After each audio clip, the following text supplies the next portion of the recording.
What's good, everyone, and welcome back to another reaction video. Today we're going to continue on with the real Dreamworks shared universe. And we're finally back to Madagascar. Time to see what this one's all about. And then the next one's apparently Over the Hedge. And then we're going back to Mort. So, yeah, that's going to be an interesting one. So, let's get right on into this. If you enjoyed this reaction video, hit the like button down below, hit the subscribe button to support the channel, support the content provided, and so on and so forth. Hit the notification button to be notified immediately when a video comes out. And yeah, if there's any videos you'd like to recommend that I should react to, put it down in the comment section below, and I'll react to it as soon as possible. The link to this video is going to be down in the description below, so be sure to check that out, and be sure to give the theorizers some love and support for the video that they made. Now, with this all said, let's start this video, shall we? Anyways, today I'm going to be looking at the two main villains of easily the funniest Dreamworks films, the Madagascar franchise. For those who are unaware, in the first Madagascar film, all of the animals... Oh wait, that's the... I forgot her name. The...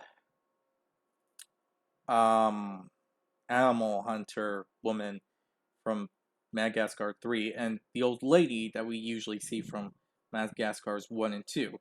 The one who typically beats up Alex. Right? Yeah.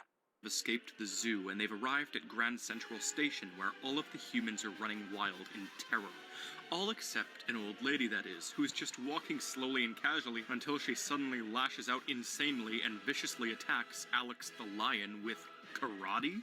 Yes, it is bizarre that she has such insane attacking abilities and the capability to literally flip a multi-100-pound lion. Then she yells "Bad Kitty" at him. When the police have the animals surrounded, the old woman somehow bypasses their blockade and disables Alex by destroying his testicles. We also see her in the Christmas special entitled "The Madagascar Penguins in a Christmas Caper." She purchases Private, the penguin, thinking he's a chew toy she can give to her poodle, Mr. Chew. While she sits watching the game, her dog fights the penguins behind her, and when she realizes what's happened, she blames the dog for her trashed apartment. It's not until Madagascar escaped to Africa that we see her again, and this time, not as a cameo. She's the main villain. She's on an African tour, and she encounters Alex again. She whacks him with her handbags some more, and he yanks her from the touring vehicle. The fight that ensues really demonstrates her abilities to us, whatever skill she's trained in. Obviously, she has some sort of formal training in, I'm assuming, karate, or at least what's left of it now that she's in old age. The rest of the film involves her methodically calming down a massive group of panicked tourists, establishing an entire African safe haven, preaching fearlessness, and even beating up an even larger lion. According to the bonus disc information, she brought said massive lion back to New York in a kitty cage. I'm assuming she's moved on from Mr. Chew at this point. But this old woman, known only as Nana, is nothing in comparison to the third film's villain, Captain Chantal Dubois, the unrelenting animal control officer hired to capture the group of animals. She's got Nana's abilities, but to the utmost extreme. It looks like she's trained in the most effective fighting styles, perhaps Krav Maga, and definitely parkour. Her abilities are in fact so powerful that she borders the abilities of a Terminator. That's her equivalent. There's no doubt about whether she's trained or not. This woman is a titan of body control. She can survive anything she's hit with, and she won't be slowed down at all. She has a deep understanding of the animal's psyche and how to communicate with them. She doesn't second-guess their massive plane or the fact that they're driving cars, but her visions, impulsive, reckless determination, and her perception of reality exceeding ours, meets her with almost every single symptom of what psychologists would call schizophrenia. She sees reality in frames, which allows her to dodge dozens of speeding bananas and allows her to roll out from beneath a train at the perfect time. She knows the exact placements to make in order to crash through windows and walls. She knows how to jump extremely high, and she's been trained on how to land from massive heights. She was only caught by the police when she overestimated her smarts, and yeah. Honestly, those two have abnormal, superhuman feats. Because that is just bizarre. And she fooled them all in a matter of hours, trapping them in their own cell. She was only outwitted by the penguins when she thought the circus was run by an actual human. She apparently has the ability to heal her partners with her voice, and she ultimately succeeded at returning Alex to the zoo. Case in point, she's been trained to the maximum, only being defeated with her own tactics, tranquilization. She's one of the most swift humans in the entire world, capturing hundreds of animals, including our very own Mr. Chew. Which brings me to my main point, the mind-blowingly concealed connection between Chantel and Nana. Someone who's a normal viewer might say, it's just a kid's movie, they aren't connected, it's all for comedy. I would refer them to one of my many other videos on In all honesty, if they are connected, it could be Grant, Nanny, and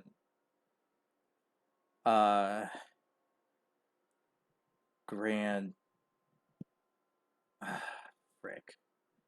She could have been her nanny, basically, and taught her how to fight and all that when she was younger. Dreamworks films to convince That's them it. otherwise. Someone who's a smart viewer, one that likes to think outside the box and theorize, might say that there's a chance of them being biologically related. You just need to look for the evidence, such as the rare trait of blue eyes they share, or other little genetic similarities. But someone who's an intelligent viewer, someone who considers all possibilities of critical thought, might say that the relationship goes far deeper than that. And it definitely does.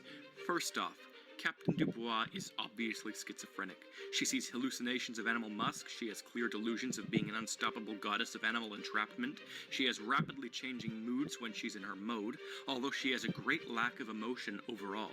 She's very apathetic and has no care about the repercussions of her actions. She's all around quite unstable. But could this simply have been a result of her training? We'll get back to that in a minute. Nana is Russian, as indicated by her accent and big fluffy hat I've seen on other stereotypical Russians. Dubois is very obviously French, as they establish many times. So a biological relationship is very unlikely. Not impossible, mind you, but still very unlikely. There's the chance that they could have been trained together, though.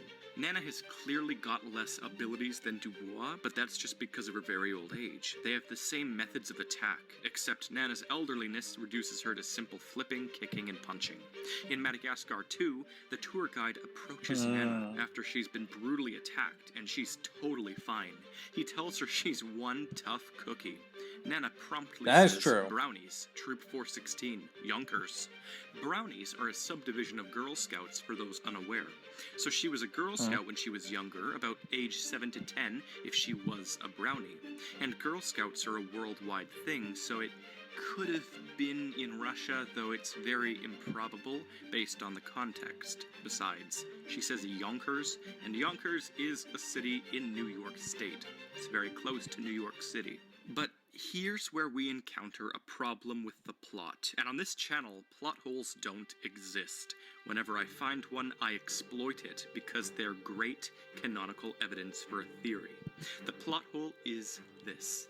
Nana, while fluent in English, has a very thick Russian accent and indicates to the viewer that she's lived there for quite some time. If she moved to New York when she was 7 to join Girl Scouts, then there's a good chance that her accent would have easily morphed into an American one as she finished growing up. There's not a 100% chance that it would have, but it's very probable. So is she lying then about being a Girl Scout? What purpose would that serve? Well, there's definitely more. Notice how she responds to the man very quickly when he simply says, cookie. You are one tough cookie. Troop 416, Yonkers. A word not even being used in the context of an actual cookie, like Girl Scouts sell, but rather just, you're one tough cookie. She immediately jumps to telling this lie. It's almost like she wasn't responding to the word cookie, but rather to him saying, you're tough. It's a psychology thing. For people to have prepared statements and to give too much detail when they're lying. Oh. So she might be lying about being a Girl Scout. So what is she? Ex-soldier? CIA agent? something above, something beyond.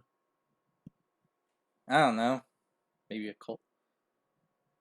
Nope, not gonna say that word right now, considering how bad the economy is at the moment. But someone that is a part of dark ritual stuff.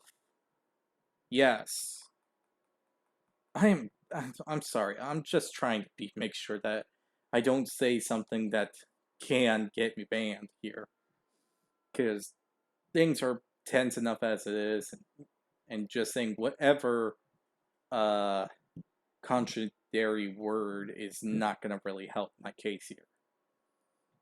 I'm just trying to be safe on the matter. To respond fast and prepped. So if she's hiding her karate training by masking it as a part of Girl Scouts, why? What is the purpose? Why conceal her true training? It means it's something confidential and important, not just a karate class, certainly not damn Girl Scouts. It's something deeper. Something that also gives her this ability to live in the woods, construct a miniature civilization, and calm down a massive amount of people. Something that warrants her having multiple secure locks on her apartment door. Something that I'll get back to in just a moment. So that was shady and deeply interwoven, but let's move on to someone extremely crucial to bridge the gap between Chantel and Nana. That someone being Mr. Chew, Nana's dog. As we know from the Wait. Christmas Capers special, Mr. Chew is a very... Oh, that Mr. Chew. I didn't understand who Mr. Chew was. A lot of the time when I was silent, I was thinking, who the heck is Mr. Chew? And now that he just said that, it finally clicked. The Christmas special where they hurt Santa, I think. Yeah, either that or it was the Penguins of Madagascar version. I don't know, one of the two. But yeah, I remember that. I think he had like a slight what uh um I don't know how to describe how the way the dog's voice was, but it was something that just stood out. old dog. He's lived with Nana since she was quite young. He's old, and appears to be actually rabid. He may live in a New York apartment, but we can see from pictures on Nana's wall that she took him on a previous trip to Africa. Seems to be a regular thing for her. But get this, Africa is a high-risk zone for contracting rabies, and certainly is where he could have gotten it, namely because the last happy picture of him shown during the credits is the Africa one. The following picture is just a silhouette image of him with crazily sharp teeth. Then the pictures end. It's like he just contracted it. He eats random objects that aren't food, he has a viciously open jaw, abnormal aggression, bloodshot eyes indicating a possible fever, chronic excitability, signs of drooling, and a lack of coordination as he jumps around like a maniac. Mr. Chew acts normal around Nana, but when alone or when his silhouette was being created in the presence of a person he did not know, his emotions shift rapidly and he goes crazy, like rabies causes dogs to do. The only problem is that rabies in dogs lasts for 10 days before they die, and that would mean something rather sad. It would mean Nana and Mr. Chew had just gotten back from their annual winter trip to Africa, and she'd had him put down due to the rabies, likely after she assumed he destroyed her apartment. Many people go on trips to hot climates during the winter, so they can escape the cold, especially when they live in a place like New York. We later see her in Madagascar 1, which takes place after the special, and she has a deep hatred for animals such as lions, perhaps because she's depressed that she had to put her canine down. She used to go so far as to buy Mr. Chew stuffed animals of Alex, but now she's depressed that her multi-decade-old poodle has died. In Madagascar 2, she goes on her annual trip again to honor Mr. Chew, and as revealed in the bonus commentary, she picks up Makunga and takes him home in a cage. Well, that was one massive but accurate tangent I just flew on, but it's a great fitting deduction. So how am I... So, okay. that's a thing, but what about the connection? Okay, what about her? Using this small fact of rabies in my grander theory, take a moment to again ask the question, how does Mr. Chu make an appearance on Dubois' wall? Well, the only way this could possibly happen is if Nana hired someone she knew could get the job done. Chantal Oh, Dubois. And that is Mr. Chu on her wall. It isn't just a reused dog model of a poodle by Dreamworks, that's his character. To prove this, just look at how most of the other animals on the wall were not modeled for this occasion, and are actually repeated over and over on the wall. And of the couple models that aren't repeated, Mr. Chu is one of them. If you still choose that's not to actually believe that, true. then you can tell by the reddened eyes that it is Mr. Chu. These films are very superficial, but when you find any small thread you can tug, it pulls open the entire nether side of these films, everything we aren't shown, and it all connects. So now we have direct proof that they know each other. It's all here, but how do they know each other? Well, we must move back to the point about their training. Captain Dubois has a chance of being Russian, though her French last name says otherwise, and she isn't the type to get married, let alone get a new last name. Her accent could have redeveloped over time, but that's all less probable. The voice actress almost makes Dubois sound like a younger, more French version of Nana, but it is still very improbable. So perhaps they're friends, trained together, the skills they share. And the only job required of such training that I can think of that would require Nana to compulsively spew a prepared lie about would be some sort of secret spy team or police force. Based off of her age and her locations, Nana matches closest up for, I kid you not, the KGB. A decommissioned Russian spy chilling in New York. Chantal Dubois matches closest to the DGSE, the intelligence agency of France. She'd have been decommissioned after the stress-induced psychosis and retired to an animal control officer to fit her love of taxidermy. However, these two intelligence agencies are decades and countries apart. There's barely a connection at all that we could use in this situation.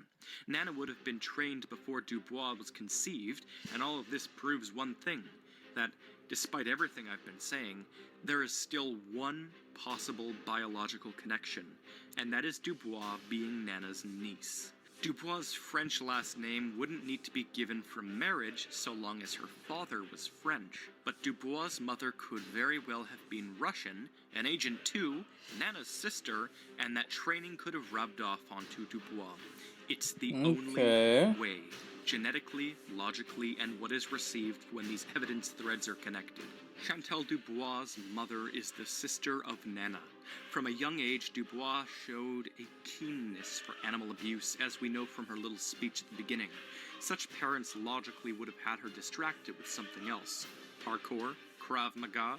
Perhaps Chantal's mother was a KGB spy inside of France, and she married her father when the KGB dissolved. Chantal is French. Chantal is also Russian.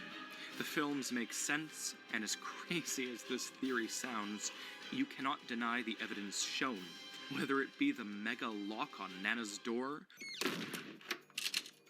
or Mr. Chu pinned to Chantal's wall, there's only one thing that can connect it all. And I've done, to the best of my ability, what many smart viewers of Madagascar have already tried, tying the two main female villains together.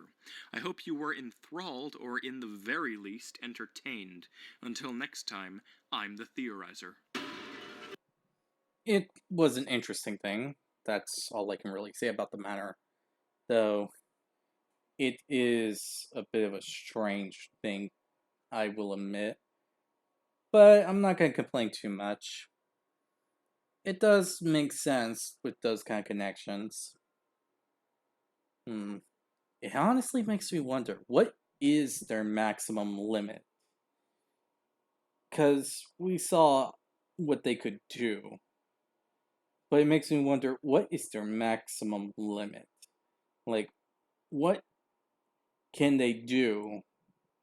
Like, if someone had to break through different types of walls, like Chantel did. Yeah, I mean, I probably screwed her name up, but if she tried to break through all the walls, different types of walls, where would her limit be?